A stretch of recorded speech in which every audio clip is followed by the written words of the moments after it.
Had a heart of gold, man. Had a heart of gold. And, you know, like I said, I miss him every day, you know. Life is not the same without him, you know.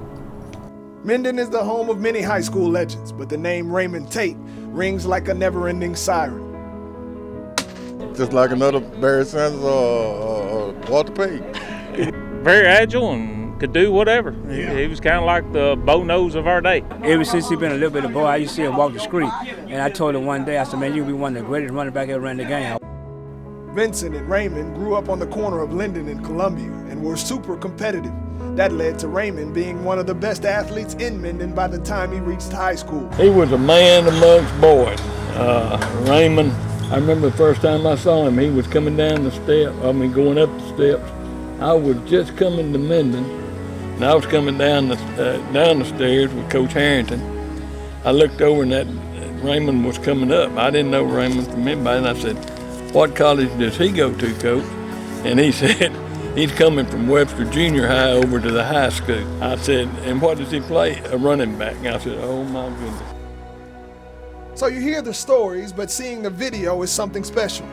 All-American running back in '81. From '79 to '81, he earned the Class 3A All-State and All-District honors and was named Offensive MVP.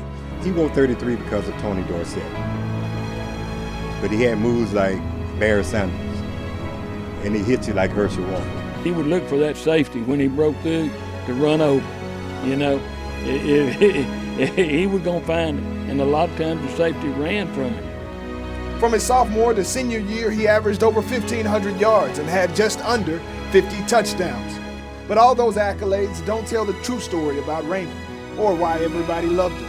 He didn't go out and say, "Oh, I'm Raymond Tate." Nah, if you didn't know him, you would never know him. He didn't want to stand out in the crowd. He just wanted to be himself.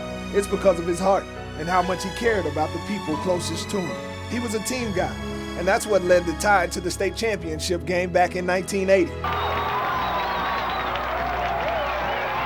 One of the most humbling things I ever seen with Raymond, he knew about who led the rushing records and everything in the state.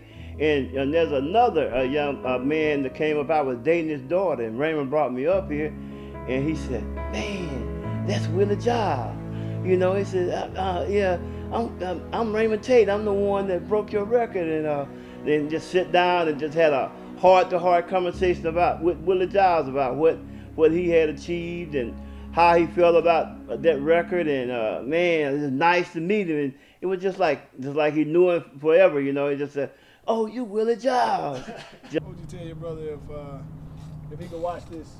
What would one thing you tell him? I miss you, bro.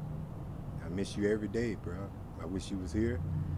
I wish we could have finished this thing together, what we started. But you're gonna live on in my heart forever.